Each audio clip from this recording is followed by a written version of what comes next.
Yo, con vuestro permiso, usaré el micrófono inalámbrico. Y sí, tenemos unas imágenes, un PowerPoint. Buenos días a todos. Jesús está entre nosotros, ahora, aquí. Lo decimos, lo confesamos, lo creemos y la pregunta es, ¿lo apreciamos? Nos centramos en ello, recibimos todos sus beneficios, lo vivimos de forma intensa. Sí, el PowerPoint, no sé qué pasó. A ver si funciona esto. Bueno, el título, si me ponéis la anterior, el título era ¿Cómo se manifiesta Jesús resucitado en nuestras vidas? Porque si Él está vivo, todo lo que está vivo se percibe. Esta pregunta la quiero responder esta mañana a través precisamente de aquellos textos en la Escritura en los que se narra cómo Jesús se apareció a los suyos. Pero antes, deciros que esto que estamos planteando es un escándalo en el mundo de hoy. Cada vez que digo escándalo me acuerdo de la canción esa de Rafael, ¿no? Pero bueno, porque claro, la palabra ya ha tomado otra connotación. Había un hermano, este de aquí, se fue el PowerPoint. Bueno, tendré que predicar por fe, porque no tengo notas. En fin, había un hermano que se llama Yüksel. En Éfeso, por casi una década, tuvimos un ministerio que se llamaba Escuela Bíblica de Tirano. No sé si os suena. Entonces este hermano era un poco atolondrado, era muy jovencito, y pasaba en bicicleta, y cuando veía unas señoras así, bueno, en Turquía no van tan tapadas, pero bueno, casi, pasaba por al lado de las señoras y le decía, Jesús te ama, ¿vale? Porque claro, para él Jesús está vivo y Jesús las ama. Pues claro, Jesús en Turquía, como en España ocurre, es el nombre de una persona también. Entonces, el director de la escuela, que es un chipriota casado con una inglesa que se llama Kamil Musaoğulları, que quiere decir Kamil, hijo de Moisés, o hijos de Moisés, le decía, pero tú estás tonto que algún día aparecerá el marido, te cogerá por el pescuezo y dice, ¿quién es ese Jesús que ama a mi mujer? Entonces, hay cosas que a lo mejor, tal como las planteamos, pueden ser un escándalo. Si me pasáis a la siguiente, ¿cómo se aparece Jesús a los creyentes hoy en día? Parece que hay un problema, ¿no? Bueno, la Biblia habla del escándalo de la cruz, pero hoy en día la cruz, pues sí, es evidente que Jesús murió, para los judíos era un escándalo, porque cómo iba el Mesías a morir en un lugar de tanta ignominia. Pero para los atenienses, que se parecen más a nuestros días, el escándalo era hablar de que alguien pudiera regresar de los muertos. Y recordamos el pasaje en Hechos de los Apóstoles, capítulo 17, donde de repente, cuando Pablo está hablando, todos están muy emocionados porque dice que les gusta escuchar siempre cosas nuevas, siempre están afanosos de algo que les traiga una emoción nueva. Pero cuando habla de la resurrección de los muertos dicen que unos se burlaron y otros dijeron, bueno, ya te escucharemos otro día. Algunas versiones lo ponen como que, vale, otro día venimos y nos lo explicas. Otros como diciendo, vaya, nos lo explicarás otro día, en ese sentido que suena más bien despectivo. Ahora, Jesús ha resucitado. Eso es una verdad, es una realidad. Y nosotros en la historia sabemos de grandes hombres de Dios que dieron un vuelco a su vida. Por ejemplo, nuestro famoso Ramón Llull, que tuvo a sus casi 30 años una visión del Cristo crucificado, una visión física, vamos a decirlo, y dejó una vida de disolución, de pecado, centrada en sus placeres, para dedicarse el resto de sus tantos años que vivió, no sabemos exactamente, pero bastantes, a predicar el Evangelio y en concreto a centrarse con los musulmanes. ¿Por qué? Porque de repente tuvo algo tan palpable y tan evidente que dio un cambio a su vida. Por ejemplo, hay una hermana nuestra en la iglesia en Estambul, Tülin Boran se llama.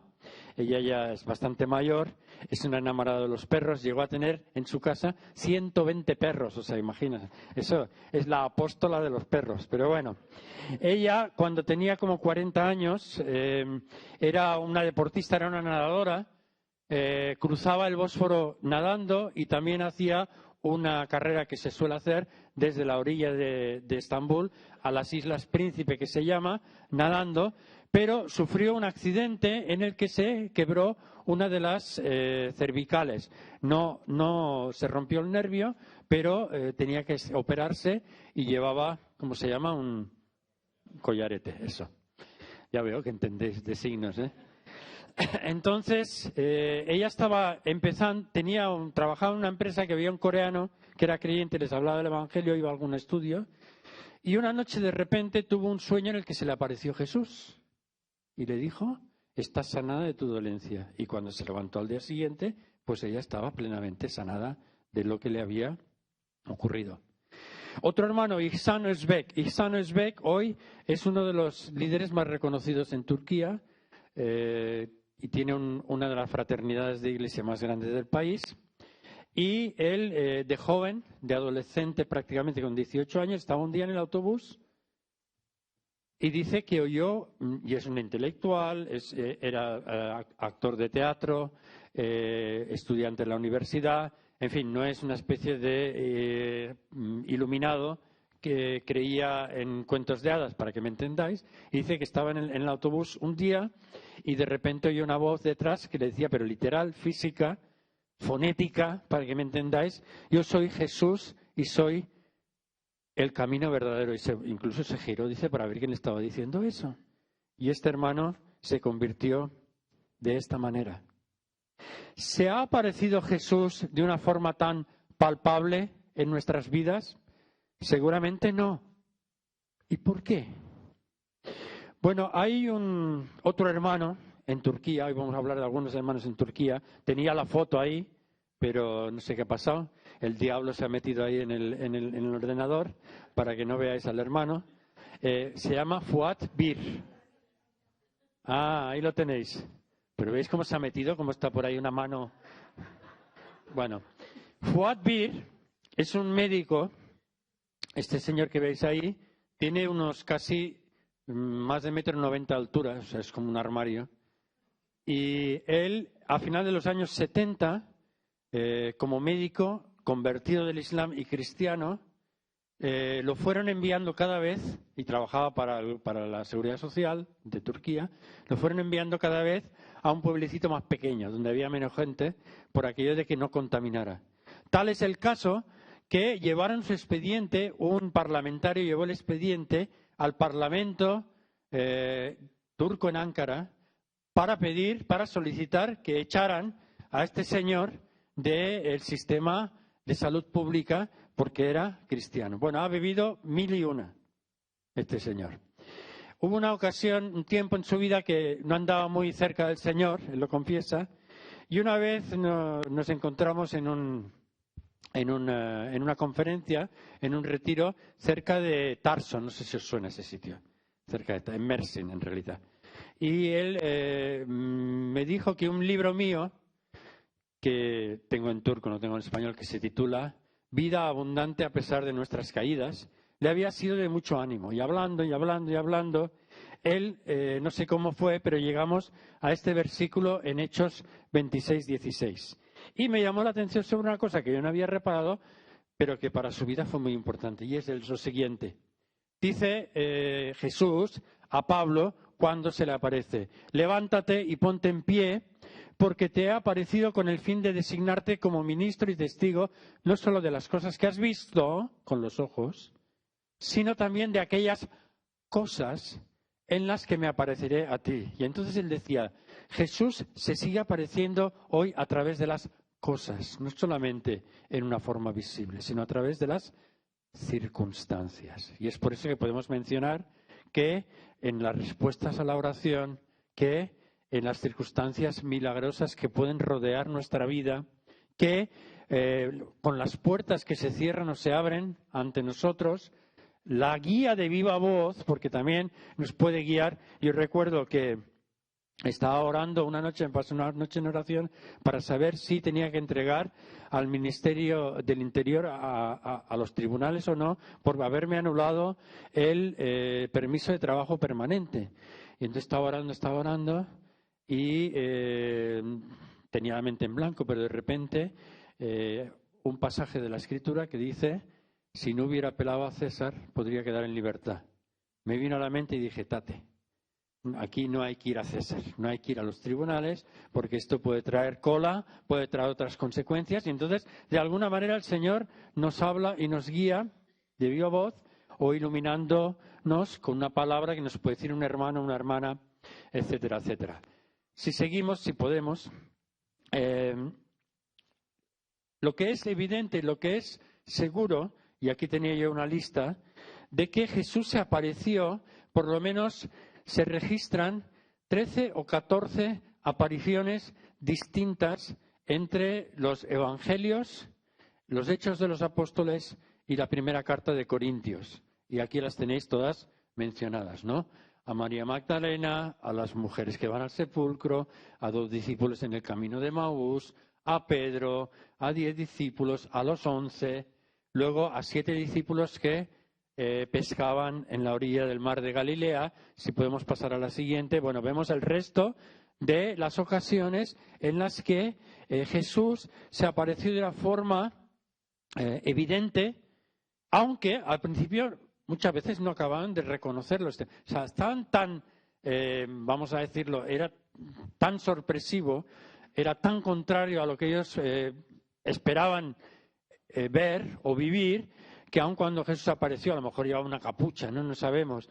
El caso es que el resucitado glorioso a lo mejor ya tenía un aspecto un poco diferente, porque después del palizón que le dieron, pues había quedado desfigurado y ahora pues estaba mejor, ¿no? No sabemos. El caso es que él se apareció en múltiples ocasiones. Pero cuando miramos estas ocasiones, y si funciona el artilugio, me podéis pasar a la siguiente y a la siguiente, pero parece que no. Cuando se apareció en las ocasiones, Jesús hizo algo, como mínimo 2 cosas, que es las que quiero de alguna manera recordaros hoy, que ya apuntaban a la forma en que Él se iba a seguir apareciendo a nosotros. Porque esta es la pregunta: ¿en qué forma se te aparece el Jesús resucitado en tu vida? Sabemos que por 40 días... dice que con pruebas indubitables, con pruebas palpables, con pruebas seguras, se apareció a sus discípulos. Pero claro, Jesús no iba a estar todo el día para arriba y para abajo, para arriba y para abajo, para arriba y para abajo, por 2000 años. Sino que él precisamente tenía que ascender al cielo, porque él dijo: si todavía no ha sido entregado el Espíritu Santo, porque yo todavía no me he ido. O sea, aquí hay una condición de consecuencia, ¿no? Si yo me quedo, no puedo enviar el Espíritu Santo a todo el mundo y solo puedo verme de uno en uno, pero si yo me voy, podré enviar el Espíritu Santo y entonces me podré ver a la vez con los miles. Y en esas ocasiones en las que Él se apareció, siempre apuntó, como veis aquí, bueno, la primera aparición, sabéis que es a María Magdalena, y dice una frase que se repite en las Escrituras y que resume en un sentido cuál será nuestra acogida, precisamente en Apocalipsis, ahí en el cielo, cuando Jesús o cuando Dios enjuague toda lágrima de nuestros ojos. Hay penas, hay dificultades, hay tristezas, hay desesperación, hay muchas situaciones, hay dolor, hay injusticia en el mundo, y por lo tanto lo que marca, o por lo menos el recibimiento o la característica más especial de lo que el cielo representará y nos aportará en el encuentro con el Señor, ante todo será que enjuagará toda lágrima. A lo mejor son lágrimas de arrepentimiento por no haber aprovechado nuestra vida como deberíamos. A lo mejor son lágrimas de todo lo que hemos acumulado en nuestro peregrinaje por la vida. A lo mejor son lágrimas porque todavía estamos pensando en aquellos que no han optado a este Evangelio. No sé, son lágrimas. El caso es que muchas veces lo que define nuestras vidas son las lágrimas. En este valle de lágrimas, dice el salmista, pero se enjugará toda lágrima. Y esta era la situación de María Magdalena cuando se le aparece Jesús, porque ella estaba desesperada. tantas ilusiones puestas en este Jesús, tantas maravillas que habían visto de él, tanto que se habían apropiado de sus palabras y de sus promesas, entendiendo que traía una victoria que nadie podría borrar, una victoria que ya había sido anunciada en algún sentido por los profetas, el trono de Daniel y su justicia y su paz no tendrán fin, pero de repente se encuentran que todo ha sido truncado porque lo han aniquilado a este Jesús. Pero ese Jesús se le aparece, ella al principio no lo reconoce, piensa que a lo mejor es el jardinero, le pregunta dónde han puesto el cuerpo, dímelo para que lo podamos enterrar, todavía tiene su mente puesta en ello, pero el Señor en dónde tiene puesta su mente, no llores. Ahora, en las otras ocasiones hay un énfasis, cuando hay un énfasis en la palabra no es casualidad, no es porque sí, hay algo que el Señor quiere inculcarnos. Y en cada ocasión que el Señor se aparece a los suyos, especialmente en el relato de Lucas y en el relato de Juan, que no lo vamos a leer ninguno de los dos porque es muy extenso, pero que podemos leerlo en casa si lo deseamos, Jesús los orienta, los dirige a reflexionar sobre las Escrituras, que entonces no era el Nuevo Testamento, no tenían el Nuevo Testamento, eran las Escrituras antiguas o el Antiguo Testamento, pero Escrituras en sí. Hay un deseo, hay una insistencia del Señor a que estos que lo han visto resucitado empiecen a poner sus ojos sobre todo en lo que las Escrituras dicen. Y el hecho mismo de la resurrección y que esto sea cumplimiento de todo lo que Él había ya anunciado de antemano, que no eran palabras vacías que se las llevó el viento, demuestran que todo aquello que tienen en las Escrituras es un asidero, es un apoyo firme, es un fundamento para que ellos puedan entender la forma de obrar de Dios y para que ellos, más importante, puedan seguir teniendo esa relación viva con el Señor. Y por eso leemos, ¿no ardía el corazón cuando nos abría las Escrituras? Les abrió para que entendieran el entendimiento, para que comprendiesen las Escrituras, dice luego en Lucas. Estas cosas se han escrito para que creáis, dice luego Juan, ya esta vez aludiendo a su propio relato del Evangelio. Lo segundo que parece enfatizar el Señor, lo digo de nuevo, cuando algo lo repite de una forma un poco sistemática, o sea, es un patrón de conducta, hay algo ahí que Él nos quiere enseñar por encima de las demás cosas. En Mateo y en Lucas se relata que Jesús iba por todo pueblo y aldea enseñando sobre el reino de los cielos y sanando toda enfermedad y dolencia. ¿Era un patrón que cumplía en todo lugar? Bueno, por ejemplo, en Mateo esto se menciona en 2 lugares distintos. En Lucas solo en uno, pero en Mateo se menciona en 2 lugares distintos. Esa reiteración lo que hace es decirnos que no es que fue en algunas ocasiones, sino que era una forma sistemática en la que el Señor obraba. Cuando aquí hace algo repetitivo, no es por rutina, no es por tedio, no es por costumbre, es porque Él nos quiere marcar un patrón de algo que va a hacer. Y no se nos da la fecha de algunas de las apariciones, quizá en los otros relatos, aparte de lo que fue el mismo día, el mismo domingo de resurrección, pero en Juan sí. En Juan se enfatiza de alguna manera que Jesús, por lo menos, se aparecía a los 12 o a los 11 o a los 10, porque claro, uno ya se había suicidado, cuando ellos estaban reunidos, pero en un día muy concreto, el primer día de la semana. El día precisamente que había resucitado. Y luego a los 8 días. O sea, parece que hubo como un intervalo de toda una semana en el que Él nos apareció y de repente escoge de nuevo el día en el que estamos hoy, que llamamos Domingo de Resurrección, al que luego Juan llamará, estaba yo en el Espíritu en el día del Señor, que puede referirse al último día, al día del fin, o ya el día del Señor había tomado una connotación muy específica que se refería al día, domingo decimos, día del Domino, el día en que Él había resucitado de los muertos, indicándonos, apuntándonos, orientándonos, haciéndonos señas hacia algo muy concreto y muy especial. Es el encuentro reunido de los suyos para celebrar su presencia, su victoria y que Él está entre nosotros. Por eso dice ahí donde estén 2 o 3 reunidos en mi nombre, por eso dice, aquí yo estoy con vosotros todos los días hasta el fin del mundo. Por eso hay algo también que a mí me llama la atención. Podéis decir, le buscas 3 pies al gato, pues muy bien. El tercer pie del gato es que Jesús al principio de su ministerio, a los que querían saber más de Jesús les decía, venid y ved. ¿Por qué? Porque Jesús estaba entre ellos, le pregunta, Señor, ¿tú dónde vives? Es muy importante en la cultura oriental. Y sobre todo porque los maestros de entonces no tenían un edificio de escuela, sino que generalmente aquel lugar donde vivían lo utilizaban como escuela, madrasa, que se diría en el Islam, que es una escuela así, tipo hogar donde los discípulos están conviviendo 24 horas con el maestro. Así era entre los judíos, entre los rabinos famosos, Gilal y Shammai, así tenían toda una serie de discípulos a su alrededor. Y cuando los discípulos lo ven por primera vez, dicen, Señor, ¿dónde vives? No es que les interesa saber dónde está su casa en el plano urbanístico, no.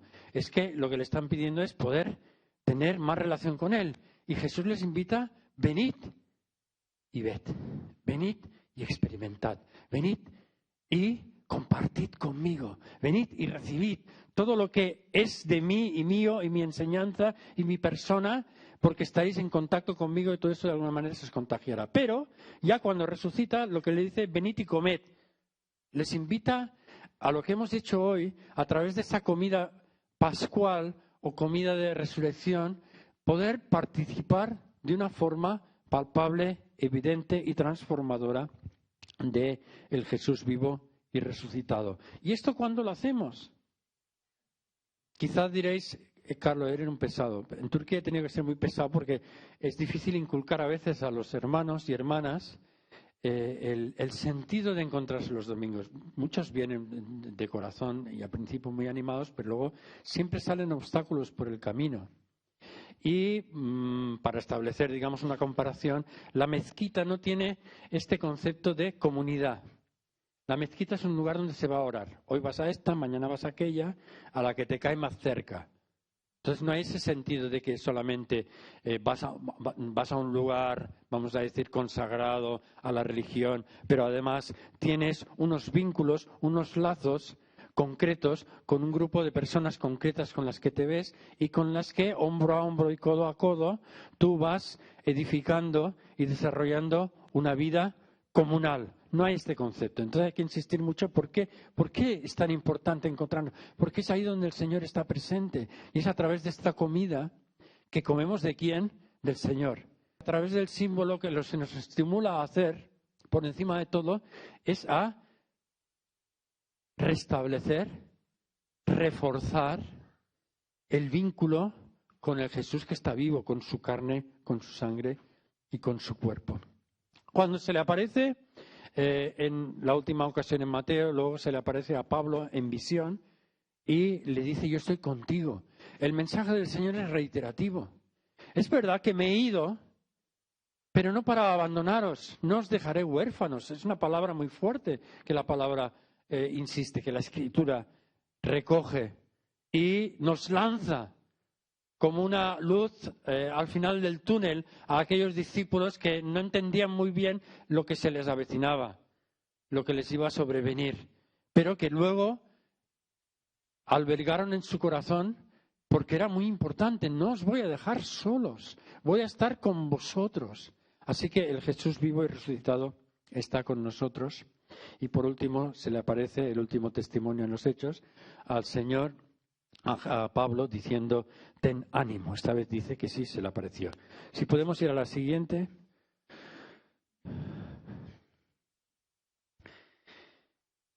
A través de la palabra y a través de su carne y su sangre simbolizada en una cena comunitaria que hacen los suyos. Hacia el año 88 conseguimos alquilar un apartado de correos en una oficina de correos de Estambul, en el barrio de Beyoğlu, el apartado número 45. Y también conseguimos poner un anuncio en el periódico más liberal de Turquía, Cumhuriyet se llama, quiere decir República. Y el primer anuncio que yo redacté decía, traducido dice, ¿te ha leído el Evangelio alguna vez? Claro, los señores pensaron, este extranjero no sabe. En turco es İncil size hiç okudu mu? Debieron pensar, claro, el extranjero no sabe muy bien. Será, ¿has leído tú el Evangelio alguna vez? Pero no.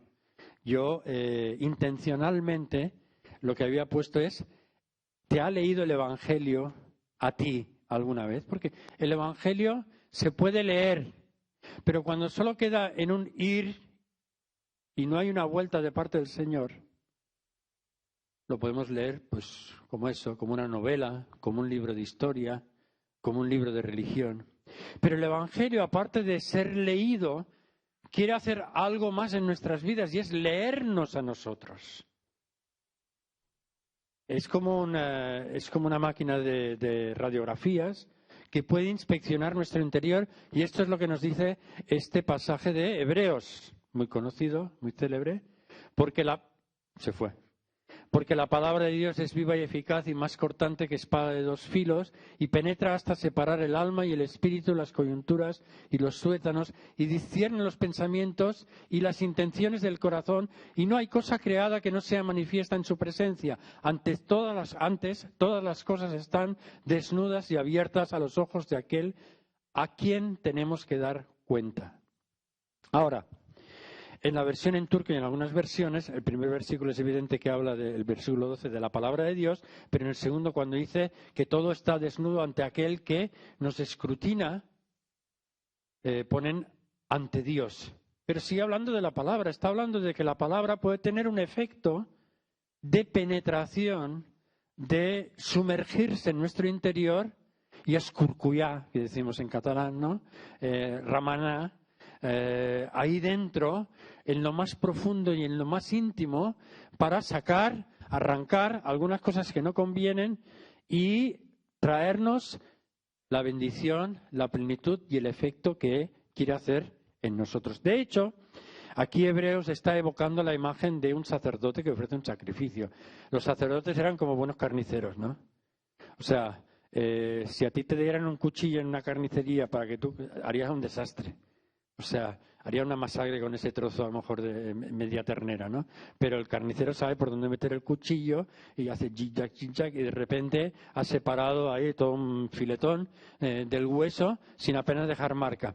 Bueno, los sacerdotes eran un poco así, porque habían partes del animal que se conservaban, de las que se participaba los propios sacerdotes, y hay otras partes que había que separar y que echar al fuego. Habían también los holocaustos que eran completamente quemados en la presencia de Dios. Pero está evocando el cuchillo del sacerdote, que para ofrecer un sacrificio digno, acepto, según los estándares de Dios, habían que separar algunas cosas que no se las podían presentar a Dios de otras, que era ¿cómo se llamaba? La grosura, ¿no? En la versión antigua.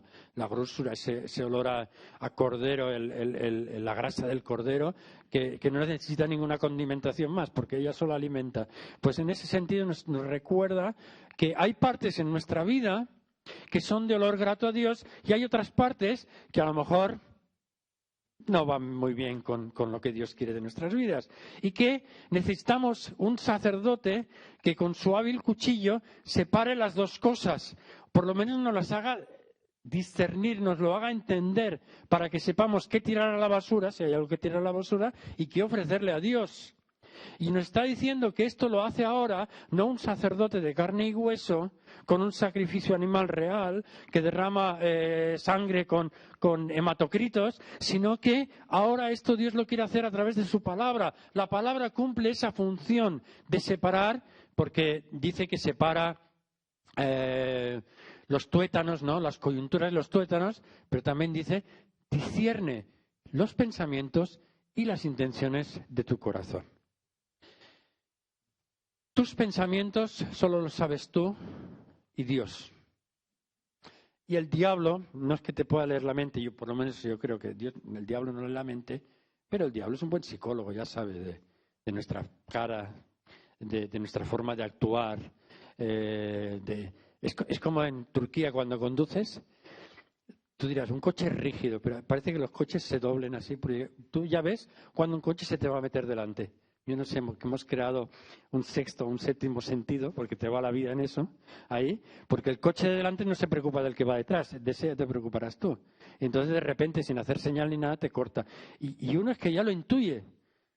Es que lo intuyes, dices que este se me va a meter delante. Y otro dice, no. Y no ha hecho nada, sigue por su carril, pero de repente zoom, se te mete delante, ¿no? Entonces el diablo de alguna manera intuye, porque ya está tan acostumbrado a conducir en Turquía, no, perdón, a ver nuestras vidas y cómo reaccionamos y qué muecas hacemos y cómo entornamos los ojos y qué forma taciturna empezamos a cavilar, que ya se da cuenta. Pero bueno, en definitiva, tus pensamientos solo los sabes tú y el Señor, y si los comunicas, evidentemente. Y las intenciones ya es otro problema mayor, porque a veces ni nosotros mismos somos conscientes de las intenciones reales que tenemos. ¿Por qué haces esto? No lo sé. Muchas veces hay cosas que las hacemos intuitivamente, no las hemos razonado, es solamente un pálpito, es un sentir, es un algo, es una emoción, pero la palabra no solamente quiere saber el hilo de tus pensamientos, quiere hurgar hasta encontrar las intenciones que hay detrás de ello. Por eso el exponernos a la palabra, a que la palabra nos lea, es un ejercicio muy necesario en el que el Dios, el Cristo resucitado, nos vuelve a hablar y de repente nos desarma, desmembra incluso, y nos quita incluso aquella máscara que nosotros mismos nos ponemos a nosotros mismos para discernir las intenciones del corazón. Yo en mi vida de oración me he pasado mucho tiempo siempre intentando entender las intenciones de mi corazón. Porque a veces nos podemos justificar acerca de algunas cosas que hacemos para decir que son muy santas, pero en realidad es Dios quien las tiene que compulsar o aprobar de alguna manera o sacar a la luz realmente qué es lo que nos motiva. Y aquí es necesario en cuanto a qué, en cuanto a llevar esa vida viva con el Jesús que está vivo. Lo segundo es que el sacrificio, una parte del sacrificio se comía. Y en un sentido, en este sacrificio pascual que nos representa la mesa del Señor, él en el capítulo 6 de Juan, en un episodio muy famoso que creó mucho escándalo, no el de Rafael, sino el de Jesús, dijo, si no coméis mi carne y no bebéis mi sangre, no tenéis parte conmigo. Porque lo que hace la Escritura, en un sentido, cuando le permitimos que nos escudriñe, nos escrute y entonces saque a la luz cuáles son nuestros verdaderos deseos e intenciones, luego es hacernos partícipes de la carne y de la sangre de Jesús. Es un poco en ese lenguaje que ha adoptado en los siglos de la cristiandad y que se ha convertido muchas veces en un lenguaje formal y externo más que en apuntar a la realidad espiritual que conlleva, pero es una realidad muy importante que Jesús tome un poco de carne y sangre en nosotros, encarne un poco, tome las riendas de nuestras vidas, nos ayude a avanzar con Él, podamos experimentar su poder, podamos experimentar su presencia y podamos experimentar su transformación en nosotros. Así que las preguntas que debemos hacernos hoy que recordamos que Jesús resucitó y como resucitado se apareció y como tal sigue apareciéndose, pero en los términos que Él ha determinado, que es a través de su palabra y de la comunión de los santos, las preguntas que debemos hacernos para que luego lleguemos a la comunión con Él, al encuentro con Él y al encuentro suyo con nosotros para transformarnos es, ¿has sido escrutado y sacrificado por la palabra? Porque el Señor a veces muestra cosas que nos duele desprendernos de ellas o cosas de las que nos duele renunciar. No es fácil.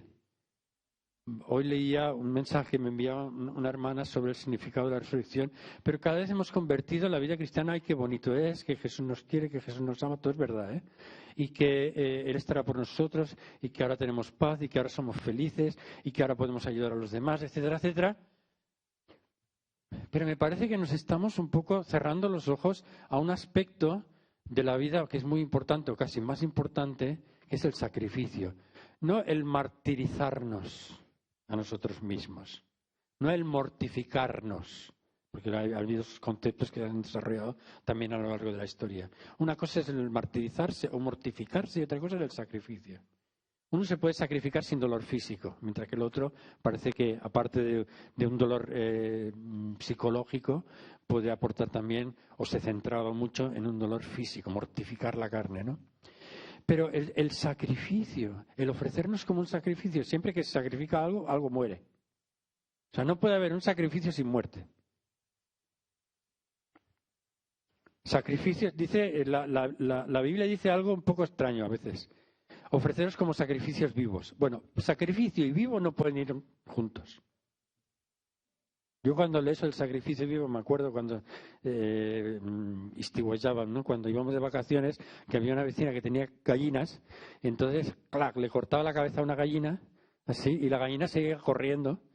No sé si lo habéis visto, la gallina sigue corriendo por 1 minuto o 2, saltando, una escena un poco macabra, ¿no? Soltando sangre, pero corriendo por todos lados, y la otra gallina también desesperada. ¿Eso es un sacrificio vivo? No. Cuando hay un sacrificio, ¿por qué es vivo? Porque hay resurrección, de alguna manera. Estoy hablando ahora en un sentido figurado en lo que ocurre en nuestras vidas. Pero, para que haya esa resurrección, esa participación en la vida del resucitado, que nos vivifica, ha de haber la otra parte, que es la parte de muerte. No estoy hablando de muerte física, sino de renuncia, de desprenderse, de dar un paso en algo que nos cuesta, que es contrario a lo mejor a nuestra idiosincrasia. Y en un sentido, eso, la palabra es lo que nos quiere inducir a hacer, y el Cristo resucitado es lo que nos quiere inducir a hacer. Por eso digo, has sido escrutado y sacrificado por la palabra. Y lo segundo es, has comido la carne y bebido la sangre de Cristo.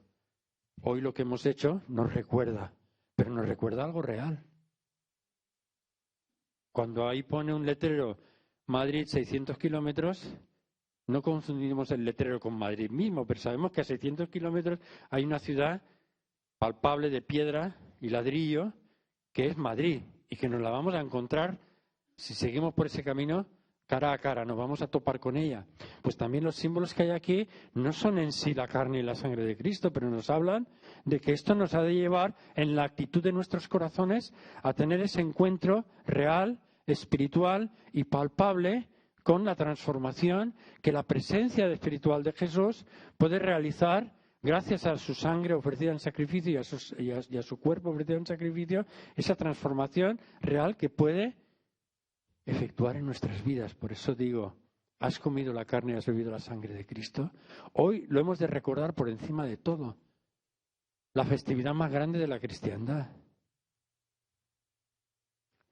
Yo ayer fui a buscar a mi suegra, que la había enviado a andar un poco, porque tenía el azúcar muy alto, y no venía. Digo, está seguro que está en el monasterio ahí en la misa. Y estaba la iglesia así. ¿Por qué? En realidad es la festividad más grande de la cristiandad. De la única que tenemos certeza en cuanto a cuál es la fecha que se debe celebrar. Ya sabemos sobre las Navidades que no es así. ¿Por qué? Porque todo gira en torno a esto. Todo gira en torno a que Cristo está vivo. Escándalo, locura, desvariación. Que digan lo que quieran, pero ahora nosotros, viviendo en su plenitud y profundidad, esta comunión, esta relación con el Cristo resucitado, somos testigos para gritarle al mundo, Cristo está vivo y yo soy testigo de su resurrección. De una forma tan vehemente o tan convencida como lo fueron los primeros discípulos, porque lo vieron físicamente. No se te habrá parecido en sueños, a lo mejor, o en visiones, o de una forma, o quizás sí, a mí no, pero a vosotros quizás sí. Pero seguro que se te ha parecido como a este hermano Fuad Bir, médico, que entendió que a través de todas las circunstancias, muchas penosas y dificultosas que tuvo que vivir, Cristo se le fue manifestando más y más, igual que le dijo a Pablo, todas aquellas cosas en las que me apareceré a ti. Lo importante es poder tener las antenas puestas, estar siempre atentos y pendientes de qué es lo que el Señor quiere hacer y cómo lo quiere hacer en nuestra vida. A veces hay que luchar mucho. A veces hay que luchar mucho. Llevamos nosotros 2 semanas, la web envió 2 contenedores llenos de ayuda, sillas de ruedas, generadores, ropa de abrigo, alimentos secos de conserva, medicamentos, que la aduana turca no nos dejaba pasar. Hemos movido cielo y tierra. Hemos movido cielo y tierra. Hemos de la gobernación de Estambul, fuimos al ayuntamiento. Y yo le decía al hermano Daniel Bañuls, mira, está la cosa así, ya lo preparaba, ¿no? Está la cosa negra, digo, pero el Señor siempre al final hace algún milagro, le ponía la coletilla, a veces la usamos un poco como eso, como coletilla, pero al final el Señor ha hecho el milagro y este martes ya recogen los contenedores. Hay que luchar. Quizás ese sacrificio hoy lo podríamos traducir por esa lucha por avanzar, esa lucha por tener más. Pongámonos en pie y pidámosle hoy al Señor que se siga apareciendo a nuestras vidas, porque esa es la pregunta. ¿Cómo se te aparece Jesús resucitado a tu vida? Hay 2 ventanas, hay 2 canales por los que Él se quiere aparecer, aparte de, digamos, tu vida devocional privada, que es a través de su palabra, objetiva y escrita, y a través de esta comunión alrededor de la mesa que nos habla del sacrificio. Las 2 nos hablan de sacrificio, pero de un sacrificio vivo, paradójico.